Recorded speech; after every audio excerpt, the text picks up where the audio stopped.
Hello बच्चों, एजुसाइंस के online platform पर आपका स्वागत है। बीएससी और बीएससी थर्ड ईयर की मैथमेटिक्स अपन पढ़ रहे हैं, जिसका पेपर सेकंड कॉम्प्लेक्स एनालिसिस चल रहा था।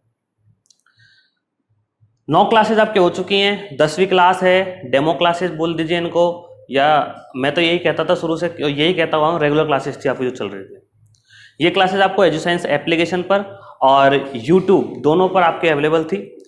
लेकिन अब के बाद जितनी भी क्लासेज आएंगी, हो सकता है एक आध क्लास है, उसके बाद जितनी भी क्लासेज आने वाली हैं सारी की सारी क्लासेज एजुसाइंस ऐप पर आएंगी और पेड कोर्स में आएंगी।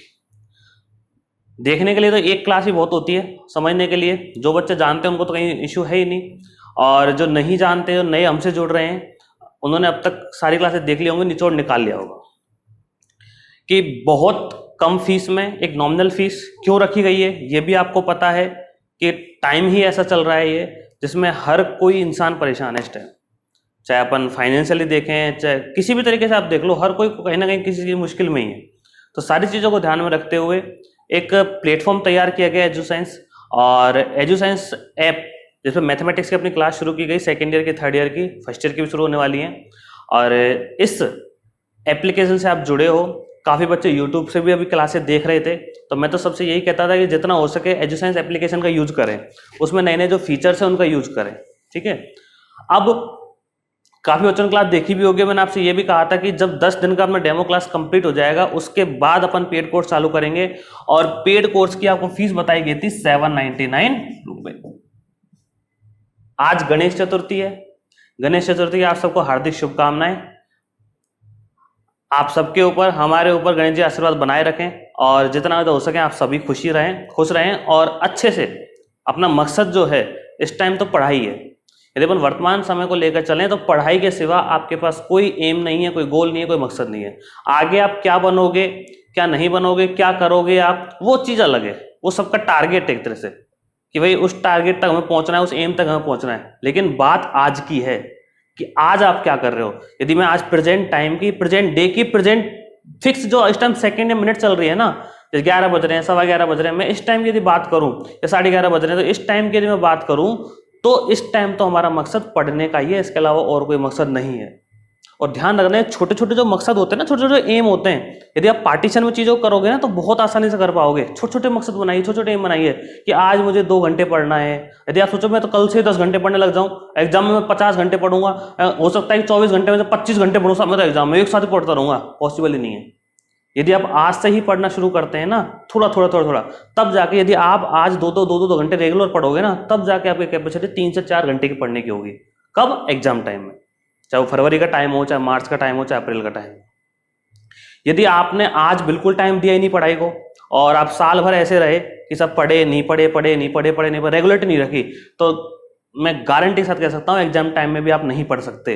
क्योंकि आप खूब अच्छे से जानते हो, चाहे विश्व का कितना ही बड़ा खिलाड़ी हो, सचिन तेंदुलकर था, जब मैच खेलने जाता था तो भी पहले वो नेट प्रैक्टिस करता था। याद कीजिए, आप सबने मैच देखे हैं, बॉयज ने, गर्ल्स ने हो सकता है इंटरेस्ट नहीं लिया हो, कम देखे हो, लेकिन आप सब जानते हैं सचिन तेंदुलकर कितना भी बड़ा खिलाड़ी था, लेकिन उसको क्या जरूरत थी, मुझे सोचो आप तो जरा सा, उसको प्रैक्टिस करने की जरूरत कहाँ थी? उसको सब कुछ आता था, सब कुछ जानता था वो, क्या उसको खेलना सिखाएगा? लेकिन नहीं, जब भी वो मैच खेलने गया तो नेट प्रैक्टिस करता हुआ आपको दिखा होगा। क्यों? क्योंकि जो प्रैक्टिस कर रहा है ना, जो उस टाइम पीरियड में प्रैक्टिस कर रहा है, जो मैच से पहले, वो वहां काम आएगी। सेम कंडीशन आपके साथ है। आज की डेट में, वर्तमान समय में, प्रेजेंट टाइम में जो आप थोड़ा थोड़ा पढ़ोगे ना, वो आपके एग्जाम में काम आएगा। यदि आप आज नहीं पढ़ रहे हो कंटिन्यू, तो बहुत बड़ा आप नुकसान कर रहे हो। ये जो 6 महीने का, 5 महीने का टाइम आया था, अगर एक तरह से देखा जाए तो बहुत बुरा टाइम था, लेकिन इसका यदि अदर साइड देखी जाए तो गोल्डन टाइम था, गोल्डन टाइम था आपको ये। आप किसी भी एग्जाम की तैयारी कर सकते थे, चाहे आपकी सेकेंड ईयर की एग्जाम हो, चाहे थर्ड ईयर को, बहुत अच्छे तरीके से। और मैं मानता हूं कि 90 to 95% बच्चों ने ये वेस्ट किया टाइम, सक्सेसफुली वेस्ट किया है, ये लगा लो आप तो। क्योंकि इतना बड़ा वो माहौल क्रिएट हो गया ऑल ओवर द वर्ल्ड कि सब उसी में बिजी हो गए, रिलैक्स हो गए हर चीज को लेके। लेकिन नहीं, अपन रिलैक्स नहीं हुए। हमने पिछले 2, 3, 4 महीने की मेहनत से एक ऐसा एप्लीकेशन तैयार किया, ऐसा प्लेटफॉर्म तैयार किया जिससे आप पढ़ सकें, घर बैठे पढ़ सकें।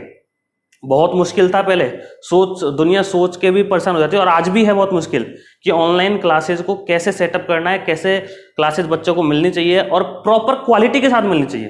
देखो क्लास लेना अलग चीज है, क्लास बनाना अलग चीज है। अपन चाहते तो फ्री में जूम पे इन पे कहीं भी पढ़ा सकते थे, लेकिन नहीं, एक अलग से पर्टिकुलर एक विशेष ऐप तैयार किया गया आपके लिए जिसमें आप बहुत अच्छे ढंग से पढ़ सके। एप्लीकेशन के फीचर आपको पता ही है, नहीं पता हो तो मैं फिर से बता देता हूं। जब भी फ्री क्लासेस हम देख ली सारी, रिकॉर्डेड क्लासेस आपके पास अवेलेबल रहेंगी। जैसे ही ऑफलाइन चालू होगा उसके बाद भी ऑनलाइन क्लासेस एग्जाम तक चलती रहेंगी, आप हमेशा पढ़ेंगे, टेंशन लेने की बिल्कुल जरूरत नहीं है। सतत चलेगा भी है, रुकेगा नहीं, कंटिन्यूस बन जाएगा, लगा लो कंटिन्यूस। अपना ग्राफ था ना या कंटिन्यूस फंक्शन था, वो बन जाएगा, सतत चलेगा, रुकेगा नहीं है। और सबसे बड़ी चीज, जब आपको सारी क्लासेस रिकॉर्डेड मिल रही हैं एक फिक्स टाइम पीरियड के लिए, हो सकता है कि आगे बहुत सारे चेंजेस होंगे, कोर्सेज को लेके, क्लासेज को लेके मॉडिफाई होंगे, चेंजेस नहीं कहेंगे, मॉडिफाई होंगी चीजें, जितना ज्यादा हो सकेगा मतलब अपन मॉडिफाई करते जाएंगे। और यही नियम रहना चाहिए आपका भी, हमारे साथ साथ आपका भी नहीं होना चाहिए। समय को देख के, हर चीज को देख के मॉडिफाई होना, समय के साथ आगे बढ़ना, कि जो समय के साथ आगे बढ़ेगा ना वो तो अपने लक्ष्य तक पहुंच जाएगा, और जो नहीं बढ़ेगा वो रह जाएगा फिर पीछे पीछे। तो फीचर्स के बारे में आपको बता रहा था कि अपने एप्लीकेशन में आपको सारी की सारी क्लासेस रिकॉर्डेड मिलेंगी।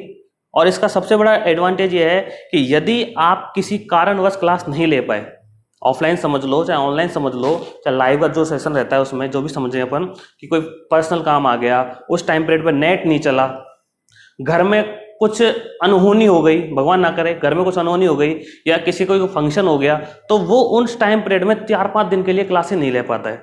लेकिन ऑनलाइन क्लास ने या फिर इस एजुसाइंस ऐप ने आपको इतना शानदार मौका दिया है कि आप जब चाहें उस क्लास को अपनी देख सकते हैं और कंटिन्यू कर सकते हैं। सबसे बड़ी बात तो ये है। दूसरी बात, क्लासेस डाउनलोड करने का आपके पास ऑप्शन है कि आप अपनी क्लास डाउनलोड करके रख लीजिए। आपने देखा होगा, जब भी, मैं पहले बता चुका हूं ये बात, मैं फिर से कह रहा हूं कि जब भी आप क्लास लेंगे तो पहले, उससे पहले आप क्लास को डाउनलोड कर लें। डाउनलोड करने के बाद आप अपना नेट तो कर दें ऑफ, और उसके बाद अपनी क्लास देखें, ताकि आपको जो अदर डिस्ट्रैक्शन है या अदर जो आपको नोटिफिकेशन वगैरह परेशान करते हैं, डिस्टर्ब करते हैं, वो आपको डिस्टर्ब बिल्कुल नहीं करेंगे। क्वालिटी सेट का ऑप्शन है, आपका जितना अच्छा नेट चल रहा है उसके अकॉर्डिंग आप देख सकते हैं। स्पीड का ऑप्शन है, जैसे कभी आप रिवाइज कर रहे हो, कोई बच्चा रिवीजन करने आ रहा है कि सर हमें तो रिवाइज करना है, तो रिवीजन करते हो पूरी तो क्लास दिखेगा नहीं, 1 आवर की जो 1 घंटे की क्लास होगी वो देखेगा ही नहीं वो, क्योंकि वो शायद जल्दी जल्दी खत्म हो जाए। हमने दुगनी स्पीड कर दी तो 1 घंटे क्लास आधा घंटे में पूरी हो गई। ये सबसे बड़ी बात है। और पीडीएफ आपको मिलती रहेंगी टाइम टू टाइम। कुछ बच्चे, मैं आपको पहले ही बता दूं सारी चीजें, कि पीडीएफ का जो सिस्टम रहेगा वो ये रहेगा, जो चीज बोर्ड पे करा दी उसकी तो पीडीएफ की जरूरत है नहीं, आप बराबर के हैं, समझदार हैं हर चीज में। जो चीज बोर्ड पे नहीं है या कोई क्वेश्चन है या बुक है, वो सारे पीडीएफ आपको मिलते रहेंगे रेगुलर। टेस्ट हुआ करेंगे, सेकेंड ईयर का एक टेस्ट हो चुका है, एक टेस्ट जस्ट इसी नेक्स्ट वीक में मंडे या ट्यूसडे को होने वाला है उनका टेस्ट, वो सारे तैयारी कर रहे हैं, सारे प्रिपरेशन कर रहे हैं। फर्स्ट यूनिट का हाफ पार्ट उनका हो चुका है। और मैंने आपसे ये भी कहा था कि आपको सिलेबस के अकॉर्डिंग कंप्लीट पढ़ाया जाएगा, मिक्सिंग जहां जहां होती है सारी चीजें आपको बताई जाएंगी। और आप कभी भी पर्सनली मुझसे कांटेक्ट कर सकते हैं, पूछ सकते हैं, कुछ भी जो आपको डाउट वगैरह रहते हैं, बच्चे पूछ भी रहे हैं। अब जो रेगुलर डेमो क्लासेस चल रही है इनमें बच्चे पूछ रहे हैं, इससे मुझे बहुत बड़ी खुशी है कि चलो कम से कम बच्चे अपना डाउट तो क्लियर कर रहे हैं। अब देखो, डाउट आना स्वाभाविक है, जो पढ़ेगा उसको डाउट आएगा। यदि किसी को डाउट नहीं आ रहा है किसी चीज में, तो ये समझ जाना कि उसकी पढ़ाई में मजा वाली बात नहीं है। तो वो केवल वो देख रहा है चीजों को, क्या कि देख ली बस, क्लास देख ली और हो गया काम। नहीं, जब तक दिमाग नहीं लगाओगे, ये दिमाग के तंतु नहीं खुलेंगे ना, तब तक पढ़ने का कोई मतलब नहीं। तो ये सारी बातें थी आपके सामने। मैंने आज गणेश चतुर्थी है, इसी उपलक्ष्य में आपको 3 दिन के लिए 22, 23, 24, यदि इन 3 दिन में कोई फीस पे करता है तो उसकी फीस अपन ने रखी थी कितनी, 699 रुपए। कैसे फीस पे करनी है, क्या करना है, उसके लिए आप मेरे नंबर पर कांटेक्ट करेंगे, पहले मुझसे पूछेंगे, फिर मैं आपको सारी डिटेल दूंगा कि फीस वगैरह आपको कैसे पे करनी है। ठीक है, ये बात आपको समझ में आ गई होगी। और मैं तो यही कहूंगा, ज्यादा से ज्यादा इन 3 दिन में ही जुड़ जाएं आप, ताकि अपन आगे सारी क्लासेज कंटिन्यू तरीके से, और जैसे अपने और क्लासेस चल रहे हैं उनमें बहुत अच्छे तरीके से अपन आगे कंटिन्यू कर सकें। क्योंकि आप भी जानते हो जुलाई निकल गया है और मिड आपका अगस्त निकल गया है, तो अपन को सारी चीज स्पीड से भी करनी है और पूरे तीनों बुक भी पढ़नी है। एक बुक का टारगेट नहीं है, हमको 3 किताबें ही पढ़नी है आपकी।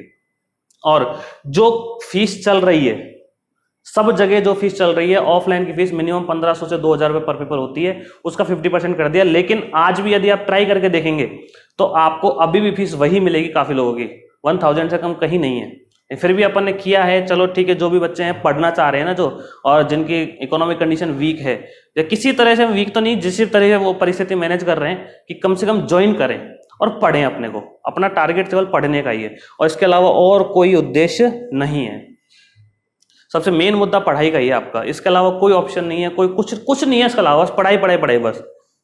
बाकी जो रही सारी चीजें वो एक्स्ट्रा हैं। मैं आपके दिन में 1 घंटे तो ले रहा हूं बस, 24 घंटे होते हैं, उनमें से 1 घंटे तो मैं आपको लूंगा रेगुलर। तो आप 1 घंटे अपनी पढ़ाई को नहीं दे सकते, मुझे तो क्या दो, मुझे तो नहीं दे रहे आप, अपनी पढ़ाई को दे सकते हो ना। और सबसे बड़ी चीज बताता हूँ सुनो, ऑनलाइन क्लासेस की। कुछ बच्चे कंफ्यूज रहते हैं कि सर ऑफलाइन बढ़िया है ऑनलाइन बढ़िया है। देखो अपने टाइम पर और अपनी सिचुएशन के अकॉर्डिंग दोनों ही बेस्ट है, ऑनलाइन भी बेस्ट है ऑफलाइन भी बेस्ट है। कि सर कैसे? सुनो, बहुत अच्छी चीज बता रहा हूँ, ध्यान से सुनिएगा। ऑफलाइन क्लास में आप पढ़ने जाते हैं, आप 1 आवर की क्लास लेते हैं, खुद जरा सोच के देखिए आप उस 1 घंटे की क्लास में जो टीचर पढ़ाता है, चाहे मैं खुद ही पढ़ाता हूँ ऑफलाइन भी, तो उस 1 घंटे की क्लास में जो आउटपुट निकलता है वो कितने मिनट का निकलता है? तो मैं अप्रोक्स 40 to 45 मिनट्स का आउटपुट निकल के आता है। क्योंकि 1 आवर यदि कोई टीचर पढ़ा रहा है, बोर्ड पे लिखेगा भी, रुकेगा भी, मिटाएगा भी, कुछ बच्चे का डाउट आया तो वो पूछेगा, उससे बात भी करेगा, तो मतलब 1 घंटे में से 40 मिनट का निष्कर्ष निकल के आता है कि 1 घंटे में 40 मिनट काम आए, 20 मिनट हम बैठ रहे। होता भी आप देखते होंगे, जैसे सारे बच्चे नोट कर रहे हैं 70, 80, 100 बच्चे, और उनमें से यदि किसी 5 बच्चों ने नोट कर लिया तो वो बैठे रह जाते हैं, या तो बातें करेंगे या फिर सिंसियर होंगे तो फिर आगे कंटिन्यू करने लग जाएंगे वो। तो वही चीज मैं आपको समझा रहा हूं, यहां यदि आपकी 1 घंटे की क्लास आती है तो 1 घंटे की क्लास में आपके पूरे का पूरा 1 घंटे पूरा काम का है, वो 1 आवर जो है ना पूरा काम का है, उसमें 1 सेकंड भी खराब नहीं हुई है आपकी। डाउट क्रिएट होते हैं और बहुत अच्छी चीजें होने भी चाहिए, क्योंकि जो पढ़ेगा उसको आएगा, उसकी सॉल्व भी अपन कर रहे हैं एंड टू एंड। आपने एप्लीकेशन में भी ऑप्शन है चैट में, और आप मुझसे पर्सनली फोन करके व्हाट्सएप करके पूछ सकते हैं। तो इन सारी चीजों को ध्यान में रखिए, और जो अपनी 10 क्लासेस हो चुकी हैं उनको देखें, और मैं तो ये कहूंगा कि आज कल 2 दिन में देख लें और आज और इसको नेक काम को शुरू कर दे। बस पेड कोर्स से जनरेट हो जाएगा, आज शाम तक आपको शो करने लग जाएगा एप्लीकेशन पर ही, और संडे और मंडे 2-3 दिन में जब एडमिशन अपने पास कंप्लीट हो जाएंगे, फिर ट्यूसडे से मंगलवार से अपन उस क्लासेस को कंटिन्यू कर देंगे। ये क्लासेस जो अब तक हो चुकी हैं ये सारी की सारी आपको वहां भी मिलेंगी, बिल्कुल सोचने की जरूरत नहीं है। बस इतना ही कहूंगा कि आप आगे बढ़ने से पहले सारी क्लासेस को देखते हुए आइए। और समझदार जो बच्चा है, आप 3rd ईयर में हैं, मैच्योर हो जाता है 3rd ईयर का बच्चा, 2nd ईयर में मैच्योर हो जाते हैं वैसे तो, और बोलते भी कॉलेज लाइफ में जाते हैं, लेकिन 1st ईयर को अपन एक बचपना मान के चलें तो 2nd ईयर 3rd ईयर में बच्चा मैच्योर हो जाता है, वो डिसाइड कर लेता है कि कहाँ उसका बेनिफिट है और कहाँ उसका लॉस है, और केवल एक क्लास लेके ही वो समझ जाता है कि हाँ मेरे यहाँ समझ में भी आ रहा है और मुझे यहीं आगे कंटिन्यू भी करना है। तो सारी पॉजिटिव चीजों को ध्यान में रखिए, और एक आगे अपने भविष्य को सोचते हुए और पढ़ाई को मेन मुद्दा बनाते हुए, देखो ध्यान रखना कुछ काम में नहीं आएगा, आपको पढ़ाई काम में आएगी। मुझे देख लो, मेरी पढ़ाई काम में आ रही है, इसके अलावा कुछ काम में नहीं आ रहा, और पढ़ाई से काम चल रहा है। ठीक है, चलिए अब अपन अपने टॉपिक पे आते हैं। कुछ बहुत सारी चीजें अपन ने पढ़ ली थी, आज इसी टॉपिक को अपन आगे बढ़ाते हैं और कुछ एग्जाम्पल देखते हैं। देखिएगा ध्यान से, तो जो पढ़ाया था उसके ऊपर अपन छोटा सा एग्जाम्पल ले रहे हैं, ध्यान से देखिएगा। क्वेश्चन है, सिद्ध करो कि fz इक्वल टू e की power x cos y plus iota sine y Cauchy Riemann समीकरण संतुष्ट करता है, या prove that fz equal to e की power x cos y plus iota e की power x sine y satisfy CR equation. मतलब कुछ नहीं, अंदर मल्टीप्लाई करके। अब ये CR इक्वेशन का कॉन्सेप्ट कहां से आया था? एनालिटिक फंक्शन से आया था। एनालिटिक फंक्शन था क्या? विश्लेषिक फलन, कि सर सिंगल वैल्यूड होना चाहिए, कोई भी फंक्शन जो है कॉम्प्लेक्स वेरिएबल फंक्शन है, सम्मिश्र चर फलन, सिंगल वैल्यूड एक मानी होना चाहिए, उसकी अवकलनीयता अद्वितीय होनी चाहिए उसके प्रांत के प्रत्येक बिंदु पर, मतलब उसकी जो डिफरेंशिएबिलिटी जो है वो यूनिक होनी चाहिए उसके डोमेन के हर पॉइंट पर। ये विश्लेषक का कॉन्सेप्ट था या एनालिटिक कॉन्सेप्ट था। एनालिटिक के बाद अपन CR इक्वेशन पर बढ़े। CR इक्वेशन में सिस्टम क्या था? ये था कि कोई भी फंक्शन यदि एनालिटिक है, कोई भी फंक्शन यदि एनालिटिक है तो वो CR इक्वेशन को सेटिस्फाई करता है। कोई भी फंक्शन यदि एनालिटिक है तो CR इक्वेशन को सेटिस्फाई करता है, कोई भी फलन विश्लेषिक है तो CR कोशी रीमान समीकरण को संतुष्ट करता है। और वो कोशी रीमान इक्वेशन थी क्या? CR इक्वेशन थी del u upon del x equal to del v upon del y, और del u upon del y equal to minus का del v upon del x। कल के लेक्चर में बताया गया था आपको, और मैं तो सबसे देखो यही कहूंगा, इस लेक्चर को देखने से पहले 10th लेक्चर है ये, पीछे के सारे लेक्चर आप देखते हुए आइए, उसके बाद आप इस लेक्चर पे पहुंचना, नहीं तो वरना फिर आपको ये चीजें है ना थोड़ी अजीब लगेंगी, समझ में आ जाएंगी, तो अजीब लगेगा, आपको कंफर्टेबल फील नहीं होगा। चले देखो, तो CR इक्वेशन अपन ने लिख ली, और e की power x cos y plus iota e की पावर x sin y अपना क्वेश्चन दे रखा है, CR इक्वेशन सेटिस्फाई करनी है। अब सर u और v क्या है? यदि आपने थोड़ा सा भी ध्यान दिया हो तो z इक्वल टू होता था x प्लस आयोटा y, और यदि आप शुरू की क्लास से रेगुलर लेते हैं तो पता होगा कि जेड में ये तो रियल पार्ट है और ये इमेजिनरी पार्ट है, तो इसका जो फंक्शन होगा उसमें भी रियल पार्ट और इमेजिनरी पार्ट होगा। तो इसका जो फंक्शन एफ जेड है उसमें होगा u x y plus iota v x comma y, यही तो होगा। यू तो क्या है, रियल पार्ट, और वी क्या है, इमेजिनरी पार्ट। यही तो कॉन्सेप्ट था कि जो ही जब उसमें जेड में ही रियल पार्ट इमेजिनरी पार्ट है तो जेड का जो फंक्शन है एफ जेड है उसमें तो ऐसा हो नहीं सकता उसमें नहीं हो। चलो आगे बढ़ते हैं कि सर अब कुछ नहीं, कंपेयर कीजिए और ये यदि कंडीशन सेटिस्फाई हो जाए तो इन्हीं को सीआर इक्वेशन बोलते हैं, और नहीं हो तो फिर नहीं है। लेकिन प्रूफ करने के लिए कह रहा है तो वैसी बातें हो गई। चलिए देखिए, तो कंपेयर करते हैं। तो यू की जगह कौन बैठा है, ई की power x cos y. V की जगह कौन बैठा है, ई की पावर एक्स साइन वाई। ये तो हो गया यू एंड वी। अब सीधी सी बात है, del u upon del x, del v upon del y, ये सब निकाल लीजिए, चेक कर लीजिए। चलिए आंशिक अवकलन या पार्शियल डेरिवेटिव करने पर, पार्शियल डेरिवेटिव अब किसके रेस्पेक्ट में कर रहे हैं वो लिख देंगे, आंशिक अवकलन। देखो तो इस तरह के लिखेंगे del u upon del x करेंगे यदि अपन, तो लिखेंगे del upon del x. Del का मतलब होता क्या है कि सर डेल का मतलब ये होता है कि आप पार्शियल डेरिवेटिव कर रहे हो तो जिसके रेस्पेक्ट में कर रहे हो वो तो वेरिएबल, उसके अलावा यदि कोई वेरिएबल आता है तो वो कांस्टेंट है।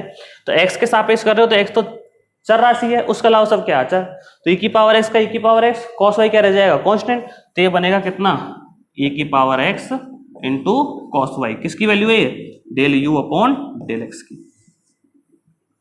अब और भी चाहिए del v upon del y, तो इसके काम करो del u upon del y भी निकाल लो। इसको इक्वेशन नंबर फर्स्ट दे दिया, इसको सेकंड दे दिया और इसको क्या दे दिया, थर्ड। देखिए अब आगे इसका देखिए, del u upon del v, del u upon del y. तो del upon del y, u की वैल्यू कितनी है, e की power x into cos y. अच्छा e की पावर x y के रेस्पेक्ट में कांस्टेंट रहेगा, कॉस वाई का माइनस साइन वाई, तो माइनस e की पावर x साइन वाई। ये आपके पास del u upon del y आ चुका है। यू का काम खत्म, वी पर आते हैं। देखिए कि अब del v upon del x कितना आने वाला है, इसका करना है। इसका करोगे तो e की पावर x तो इसका वेरिएबल रहेगा, साइन वाई कांस्टेंट हो जाएगा, तो क्या आएगा e की power x sine y. Clear. और एक last del v upon del y क्या आने वाला है, इसका y के रेस्पेक्ट में, तो ये कांस्टेंट e की पावर x साइन वाई का कितना, कॉस वाई। पार्शियल डेरिवेटिव कर रहे हो तो जिसके रेस्पेक्ट में करोगे, जिसके सापेक्ष करोगे वो चर रहेगा, बाकी सब क्या रहेंगे, अचर रहेंगे।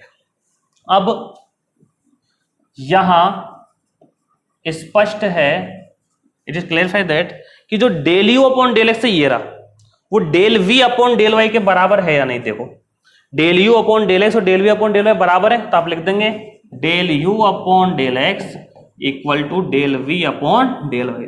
बहुत शांति से, बहुत आराम से, बहुत तसल्ली से पढ़ रहे हैं अपन, किसी चीज में कोई दिक्कत नहीं है, बहुत मस्ती से, और एक एक चीज को, एक एक छोटे छोटे पॉइंट को, एक एक कॉन्सेप्ट को क्लियर करते हुए अपन आगे बढ़ रहे हैं। नेक्स्ट है del u upon del y ये रहा, और del v upon del x ये रहा। तो इन दोनों का यदि तुम ध्यान से देखो, केवल किसका फर्क है, नेगेटिव साइन का फर्क है। भाई ये नेगेटिव में, वो पॉजिटिव में, और वो भी ये कह रहे हैं कि एक नेगेटिव होना चाहिए और एक पॉजिटिव होना चाहिए। तो क्या लिख दोगे आप, del u upon del y equal minus का del v upon del x. तो लास्ट में लिखोगे hence CR equation is satisfied, मतलब कोशी-रीमान समीकरण संतुष्ट हुई। ठीक है, चलिए छोटा सा एग्जांपल था, नोट कीजिए, फिर अपन आगे बढ़ते हैं और नेक्स्ट एग्जांपल देखते हैं। ध्यान से देखिए, लिखिए एक बार फटाफट।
आगे देखिए, जैसे अपन एग्जांपल अभी एक किया था क्वेश्चन, वैसे ही अपन एक क्वेश्चन और ले रहे हैं, जैसे आपको प्रैक्टिस भी होगी, आपको सीआर इक्वेशन का फंडा भी क्लियर होगा, है ना।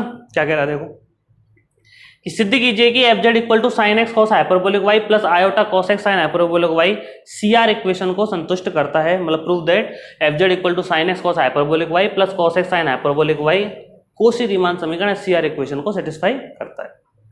हाइपरबोलिक फंक्शन मैंने आपको पहले थोड़ा सा डिस्कस किया था शुरुआत में, थर्ड या फोर्थ लेक्चर में है, कि क्या होते हैं, कुछ नहीं है, बस नॉर्मल फंक्शन है जैसे होते हैं, बट इतना सा डिफरेंस है कि इनके जो ग्राफ हैं वो हाइपरबोलिक फंक्शन जैसे ग्राफ, जो अति परवलयिक जो ग्राफ होता है, अति परवलयिक का यो बनता है ना, ये दोनों तरफ यो वाला, उसके जैसा बनता है। इस वजह से इनको भी हाइपरबोलिक फंक्शन बोल देते हैं। इनके डेरिवेटिव वगैरह सब नॉर्मल होते हैं, जैसे होते हैं साइन हाइपरबोलिक एक्स का cos hyperbolic y, sine hyperbolic x का cos hyperbolic x, cos hyperbolic x का साइन हाइपरबोलिक, इसमें पॉजिटिव नेगेटिव नहीं होता है। जो जनरल में साइन एक्स का कॉस एक्स और कॉस एक्स का माइनस साइन एक्स होता है, लेकिन इसमें कुछ नहीं है। साइन हाइपरबोलिक एक्स का वही कॉस हाइपरबोलिक वाई, और कॉस हाइपरबोलिक एक्स का साइन हाइपरबोलिक एक्स। ठीक है, अच्छा आगे सुनो, बहुत ध्यान सुनिएगा कि ये तो ठीक है। अच्छा एक चीज सुनो, ये हाइपरबोलिक के बारे में ध्यान रखना, यदि यहाँ कांस्टेंट आता था तो आगे मल्टीप्लाई होता था डेरिवेटिव करने वाले, कांस्टेंट वगैरह नहीं है, हाइपरबोलिक है तो जैसा है वैसा चलेगा। तो सबसे पहले वी नो दैट, हम जानते हैं कि एफ जेड इक्वल टू होता है u x y plus iota v x y. तो u x y real part, v x y imaginary part. तो बताइए यहाँ u कितना है या यू एक्स वाई कितना है, ये है आपके पास sine x into cos hyperbolic y, ये वाला है। और v वाला कितना है, v x y equal cos x into sine hyperbolic y. Clear. Equation number इसको आपने फर्स्ट दे दिया, इसको आपने सेकंड दे दिया, इसको थर्ड दे दिया, इसको फोर्थ दे दिया, कंपेरिजन तो किया है आपने। अब सीआर इक्वेशन के लिए क्या चाहिए, del u upon del x, del u upon del y, del v upon del x और del v upon del y, चारों को निकाल लो आप। तो देखिए डायरेक्ट लिखने का, अब टेकिंग पार्शियल डेरिवेटिव या फिर आंशिक अवकलन करने पर, आंशिक अवकलन तो क्या होगा बताइएगा, del u upon del x, मतलब u वाले का x के रेस्पेक्ट में करना है, x के सापेक्ष करोगे, आंशिक है पार्शियल है तो x वाला वेरिएबल है, उसके अलावा सब क्या है कांस्टेंट। तो cos हाइपरबोलिक वाई कांस्टेंट हो गया, sin x का क्या होता है cos x, तो आपने लिखा cos x into cos hyperbolic y. चलो इक्वेशन नंबर दे दी 5। अच्छा del u upon del y, मतलब u वाले का y वाले के रेस्पेक्ट में, तो sin x कांस्टेंट हो जाएगा आपके, और y के सापेक्ष कर रहे हो तो cos हाइपरबोलिक y का sin hyperbolic y, sine x into sine hyperbolic y. Differential के इंटीग्रल के जो फॉर्मूला जो अपने यूज आने वाले हैं सर आपको मिल जाएंगे पीडीएफ में, टेंशन मत लीजिएगा। अच्छा इक्वेशन नंबर दे दिया आपने कितनी, 6। अच्छा del v upon del x, मतलब v वाले का x के रेस्पेक्ट में कर रहे हैं, तो ये वाला x के सापेक्ष करो तो ये कांस्टेंट cos x का माइनस साइन x, तो माइनस का sine x into sine hyperbolic y. Equation number कितना, 7। ठीक। अच्छा सुनिएगा last, del v upon del y, del v upon del y मतलब v वाले का y के रेस्पेक्ट में, तो ये वाला कांस्टेंट अचर हो जाएगा, ये वाला अचर रह जाएगा, तो क्या आएगा cos x into cos hyperbolic y. Equation number कितना हो गया, 8 हो गया, चारों आ गए। अच्छा सीआर इक्वेशन क्या कहती थी कि del u upon del x del v upon del y के इक्वल होना चाहिए, ये वाला इसके है भाई साहब। Del u upon del x की वैल्यू कितनी है, cos x into cos hyperbolic y, तो वही आ रहा है cos x into cos hyperbolic y. और del u upon del y इसके इक्वल होना चाहिए, लेकिन नेगेटिव साइन के, तो दोनों इक्वल है और नेगेटिव साइन के आ गए, लिख देना बाई इक्वेशन 5 6 7 8, बाई इक्वेशन 5 6 7 8 कि जो del u upon del x है, ये वाला del u upon del x वो किसके इक्वल है, del v upon del y के। ठीक है। और जो लास्ट ये वाला है del u upon del y, del u upon del y वो किसके इक्वल है, माइनस का del v upon, negative sine है दोनों में देखो, तो माइनस का del v upon del x। ये आपके दोनों मिलके क्या होती हैं, सीआर इक्वेशन, कोशी रीमान समीकरण, कोशी रीमान समीकरण। नोट कर लीजिए आप, और नोट करने के साथ साथ आज की क्लास को अपन यहीं विराम देते हैं। समझ में आ गया होगा आपके। और आगे के जितनी क्लास चलती आ रही है इनमें सबसे पहले लिमिट के बारे में डिस्कस किया, फिर डिफरेंशियबिलिटी के बारे में कंटिन्यूटी के बारे में डिस्कस किया, फिर डिफरेंशियलिटी के बारे में, सीमा, संततता, अवकलनीयता, इनके बारे में डिस्कस किया अपन ने। और उसके बाद अपन एनालिटिक फंक्शन या विश्लेषी फलन पर आए। फिर विश्लेषी फलन से ही अपन ने CR इक्वेशन पर आए। कौशी-रीमान समीकरण क्या होती हैं, कोई फंक्शन या कोई फलन विश्लेषिक होता है या एनालिटिक होता है तो वो कौशी-रीमान समीकरण को संतुष्ट करता है। कुछ 2 एग्जांपल अपन ने कौशी-रीमान समीकरण के देख लिए कि कैसे अपन को डेरिवेटिव करना है, कैसे पार्शियल डेरिवेटिव करना है। सबसे मेन जो टॉपिक है वो वही है अवकलनीयता, डिफरेंशियबिलिटी। उस क्लास को मिस मत करना, जरूर देखना, जरूर से जरूर, पूरी क्लास को अच्छे से देखना ध्यान से। और पहले भी बता चुका हूं, यदि इन गणेश चतुर्थी के उपलक्ष्य में यदि इन 2-3 दिन में कोई यदि फीस पे करता है तो उसकी 699 लगेगी। उसके बाद जो फीस आने वाली फीस है वो 799 हो जाएगी। बेटा आपको वही पे करने पड़ेंगे। प्रोसेस मोड ऑफ फीस क्या रहेगा आप कॉल करके मुझसे पूछेंगे, कॉन्टैक्ट नंबर मेरे दिख ही रहे होंगे आपको बोर्ड पे। और बाकी मिलते हैं आपसे नेक्स्ट क्लास में। सब लोग ज्वाइन कीजिए, सारे बच्चों के साथ शेयर कीजिए इस चीज़ को। जो भी बच्चे 3rd ईयर में हैं, 2nd ईयर में हैं, 1st ईयर में, BSc से रिलेटेड जो भी बच्चा है वो उसके पास ये एप्लीकेशन होना चाहिए। ये आप सबकी ड्यूटी है। और क्लासेस दिखते रहिए। कोई भी यदि आपको डाउट है, इश्यू रहता है, या कोई भी मतलब किसी भी तरह के मन में शंका है तो आप डायरेक्ट मुझे कॉल कीजिए, पूछिए किसी भी तरह के लिए। बाकी आपसे मिलेंगे नेक्स्ट क्लास में। Thank you.